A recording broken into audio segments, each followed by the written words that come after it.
Selamat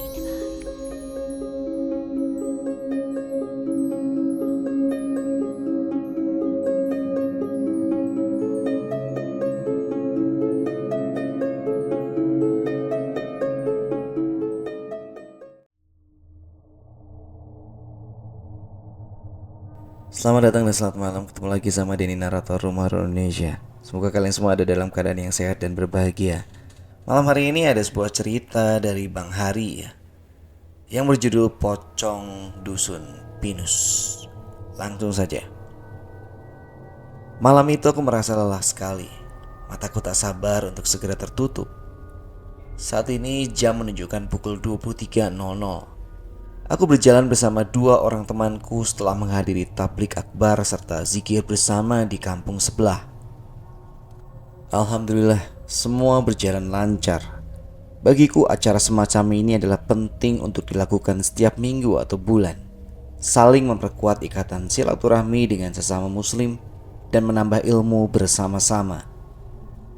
Panitianya baik-baik dan syekh yang memimpin jalannya acara lumayan membuatku betah berlama-lama hingga habis acara selesai. Aku sempat menjadi relawan membantu para panitia yang hendak merapikan barang-barang. Untuk itulah aku pulang selarut ini. "Don, kita duluan ya," kata Bari yang berbelok ke arah bersama Sidan. "Ya udah Bar, hati-hati ya," balasku. "Assalamualaikum." "Waalaikumsalam," jawabku setelah mereka mengucapkan salam. Aku membenarkan posisi peci dan sarungku sebelum akhirnya kembali berjalan sendirian. Malam ini terasa dingin. Angin bertiup dengan kencang dan mungkin sebentar lagi akan turun hujan. Sebenarnya aku sudah sampai di kampungku. Kampung Pinus namanya. Akan tetapi rumahku masih lumayan jauh. Harus melewati jalanan sepi ini yang di sekitarnya banyak ditumbuhi pepohonan lebat.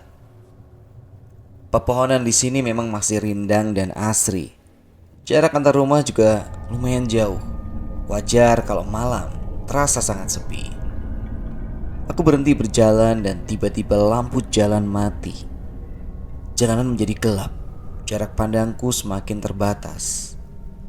Dengan mengucap bismillah, aku kembali berjalan walau harus melewati jalan gelap seorang diri. Terus saja berjalan.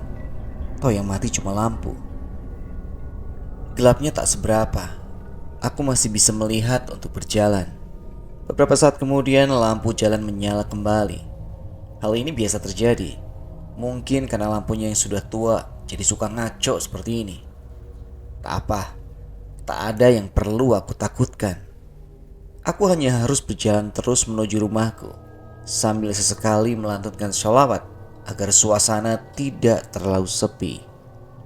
Malam terasa semakin dingin. Namun menurutku angin tidak begitu kencang.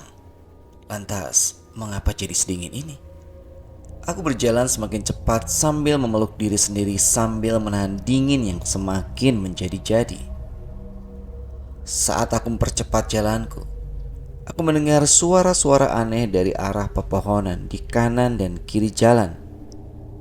Suara itu seperti suara babi. Suara yang terasa seperti mengikutiku. Kenapa ya?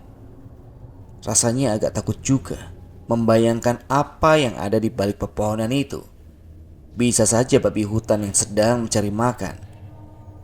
Tapi masa bodoh lah. Aku jalan saja terus, mengabaikan suara-suara aneh itu. Walau sebenarnya sangat mengganggu. Aku hanya berdoa saja, memohon pelindungan Allah Subhanahu wa Ta'ala, sambil terus berusaha menjauh dari suara aneh itu. Hingga di suatu tempat suara itu terdengar begitu keras. Astagfirullah. Ucapku kaget saat suara itu terdengar begitu lantang dan sontak membuatku berhenti berjalan. Aku melihat ke arah datangnya suara. Aku yakin tidak terlalu jauh dari tempatku berdiri. Ya, di sebelah kiri, aku yakin. Segera aku mengambil batu, bersiap melemparnya kepada apapun yang keluar dari semak dan pepohonan nantinya. Namun mataku justru terpaku ke arah sebuah pohon pisang. Pohon pisang di sana memang lumayan banyak. Akan tetapi, di antara pohon-pohon pisang, aku melihat satu pohon yang terasa janggal. Kalau aku tak salah lihat, pohon itu berwarna putih. Aku terus fokus menatapnya dengan rasa penasaran. Terdengar suara seperti babi. Saat suara babi itu terdengar, penglihatanku menjadi lebih jelas. Dan pohon pisang yang berwarna putih itu berubah menjadi seseorang yang dibalut kain kafan. Tapi kakinya mengambang dan tidak menapak di tanah. Tak salah lagi, pocong.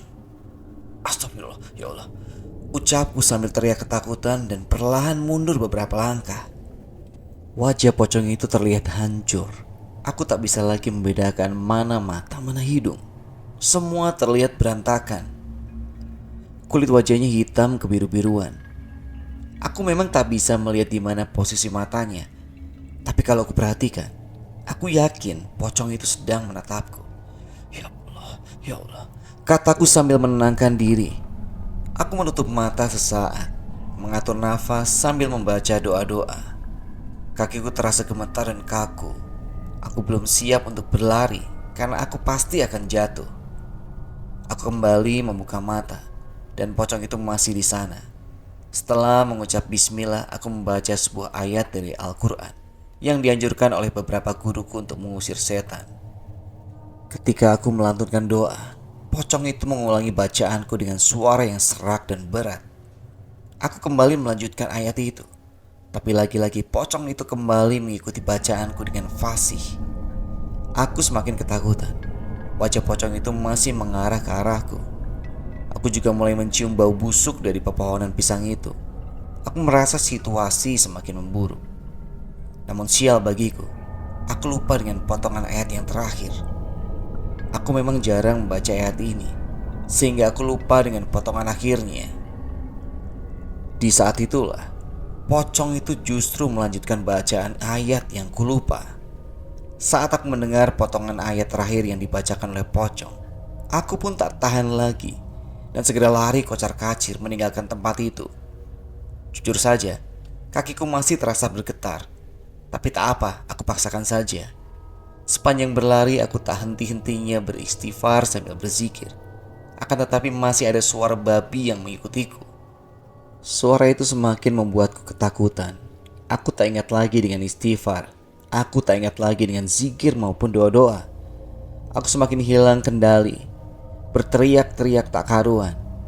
Puncaknya hingga aku sampai ke sebuah pohon rambutan.